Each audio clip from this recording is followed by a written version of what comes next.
Hi, I'm John Buck with the New York Mets. You're watching RotoExperts Fantasy Baseball Today with Michael Cardano.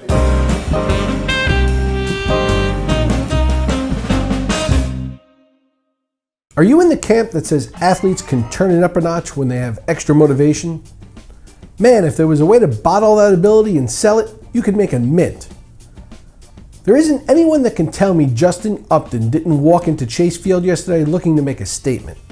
The fact that people close to Upton were expecting a big performance from him was a huge pregame topic yesterday, and he didn't disappoint, going 4 for 5 with a home run, 2 RBI, and 2 runs scored.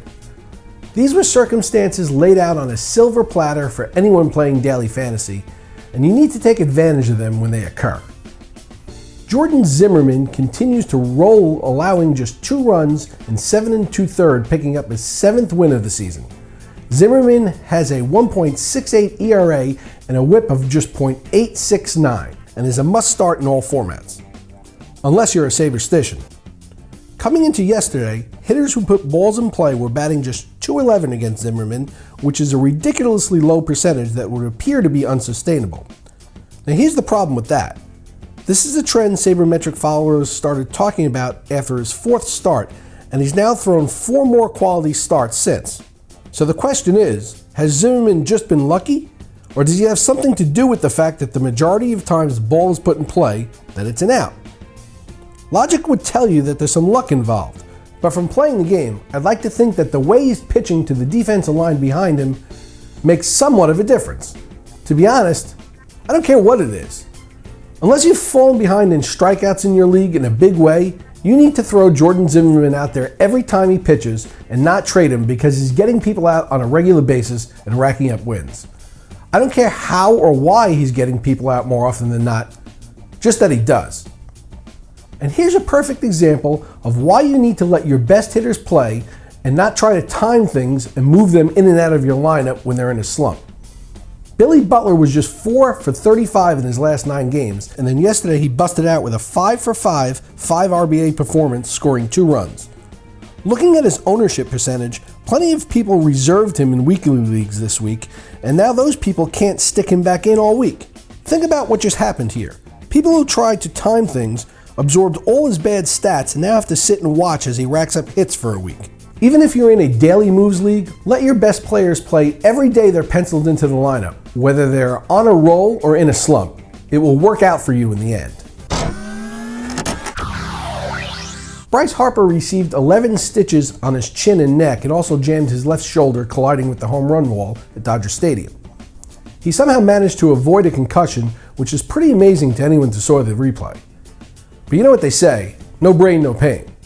It's unclear how much time he'll miss, but it doesn't appear to be anything serious. Josh Hamilton left Monday's series opener against the Royals in the 7th inning because he was feeling lightheaded. No one has really been able to pinpoint the problem other than the fact that he was 2 for 3 at the time, and that may have caused some strange sensation since it's something he's really not been used to. Jose Altuve is going to be out for an unspecified amount of time with a jaw injury after an on-field collision. They say that he has a sublux of the right jaw. I don't know what that is. I know that he banged his face.